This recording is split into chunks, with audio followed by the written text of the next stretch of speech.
네, 이보다 더 용감할 수는 없다. 자, 허주연 변호사님, 화면을 보면서 좀 사건 사고 설명을 해주시죠. 네, 마약 범죄를 저지른 30대 용의자가요. 도주를 했는데 저렇게 시민이 붙잡은 겁니다. 왼쪽의 시민, 다리를 거는 사람이 시민, 넘어지는 사람이 수갑찬 피의자라는 거죠. 그러니까요. 수갑을 찬 채로 도망을 갔는데 용감한 시민이 붙잡은 건데요.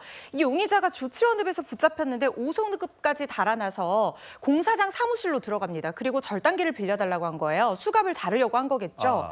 그런데 저 시민이 보고 있는데 처음에는 현장 근로자인 줄 알고 절단기를 빌려줬는데 수상해서 쫓아가 봤더니 절단기로 수갑을 자르려는 장면을 목격하고 바로 몸싸움을 해서 저렇게 다리 걸기를 해서 제압을 해서 용의자를 시민이 검거한 사건입니다. 그러니까 검찰이 놓친 피의자를 시민이 눈썰미를 봤다가 저렇게 잡은 거예요.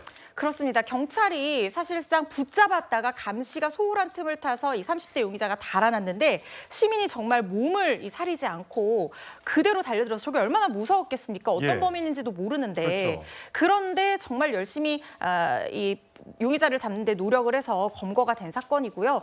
경찰이 사실 모든 용의자들을 다 잘 관리를 하고 있겠지만 이게 잊을만 하면 붙잡은 용의자를 놓치고 이런 사건들이 반복되고 있거든요. 지금 윤희근 경찰청장이 테이저건 사용도 주저하지 말라고 한 상황이니까 저런 상황이 된다고 하면 개호도구도 강하게 사용을 하고 대응도 좀 강력하게 할 필요가 있어 보입니다. 예, 저 피의자는 30대 마약 사범이라고 하네요. 근데 우리가 사실 놓치는 이게 경찰들이나 검찰이 체포 과정에서 또는 검거 과정에서 또 경찰서 안에서 놓치는 경우가 좀 간간히 있다면서요? 네, 작년 12월 제주에서도 맨발로 이 보험 사기로 이제 잡힌 용의자가 집을 압수수색하는 과정에서 감시가 소홀한 틈을 타서 달아났다가 3시간 만에 검거가 된 사건이 있었고요. 작년 6월에는 불법 도박한 외국인 10명이 경찰서 유치장 그 사이에 그 창살 틈 사이를 뚫고 달아나서 굉장히 문제가 됐던 사건이 있었거든요.